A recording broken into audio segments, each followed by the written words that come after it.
1000 سال سے اسلام یہاں آیا ہوا ہے، کسی نے قرآن کا ترجمہ نہیں کیا. یہ تو پچھلے 100-150 سال میں ہی ترجمے ہوئے.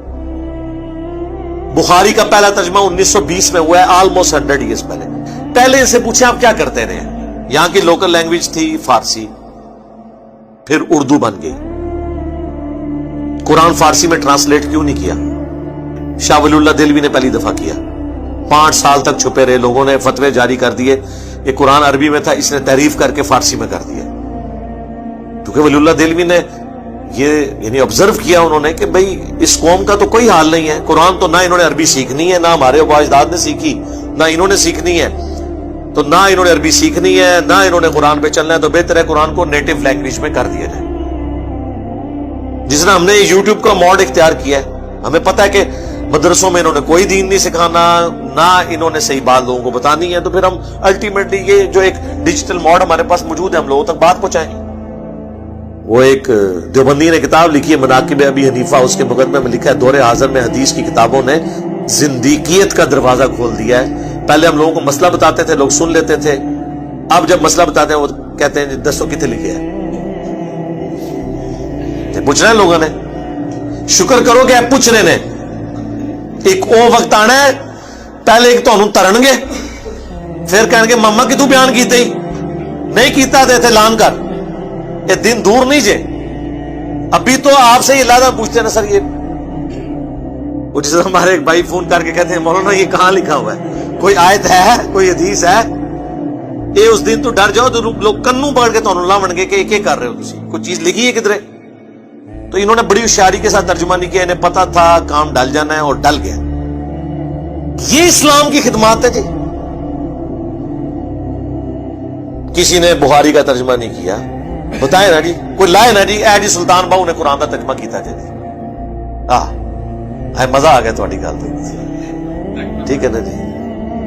انہوں نے کیوں کرنے تھے میرے بھائی؟ انہوں نے اپنی شاعریاں لکھ کے آپ کو حوالے کی، اپنی کتابیں حوالے کی تاکہ آپ قرآن و حدیث سے دور رہیں.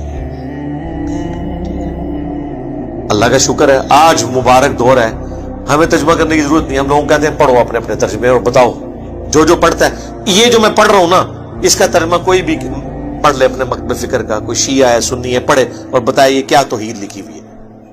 اے نبی تم فرماؤ کہ مجھے تو قرآن اس لیے وہی ہوا ہے کہ اس کے ذریعے میں تمہیں ڈر سناؤں، تبلیغ اس کے ذریعے کروں، اور جس تک بھی یہ پہنچ جائے میری کوشش ہے جہاں تک پہنچ جائے تو یہ پہنچ جائے، یعنی وہ بھی اسی کے ذریعے آگے تبلیغ کرے.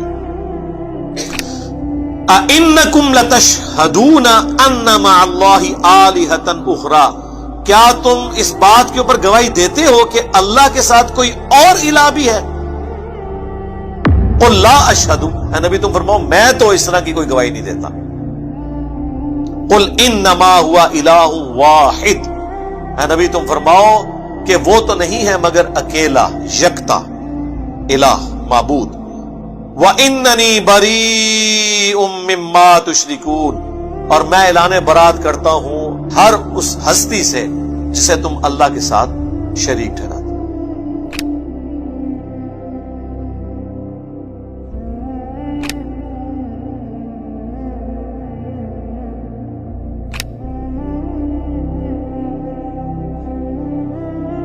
میرے بھائی میٹھی میٹھی باتیں تو ہو ہی نہیں سکتی نا. قرآن تو پھر کڑوی بات کرتا ہے. قرآن صرف توحید بیان نہیں کرتا، جو توحید کے مقابلے پہ طاغوت ہے اس کی نفی بھی کرتا ہے. یہاں سے آ کے ہمارا اختلاف شروع ہو جاتا ہے.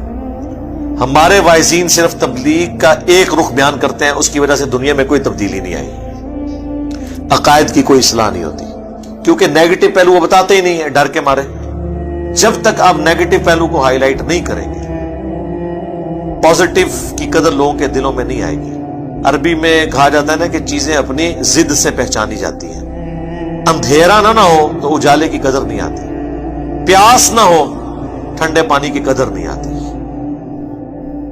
اسی طریقے سے جب تک آپ بابوں کی پھیلائی ہوئی گمراہی کو ہائی لائٹ نہیں کریں گے، تب تک لوگوں کو پتہ ہی نہیں چلے گا کہ توحید میں کس لیول کا رکھنا اس امت میں ڈال دیا.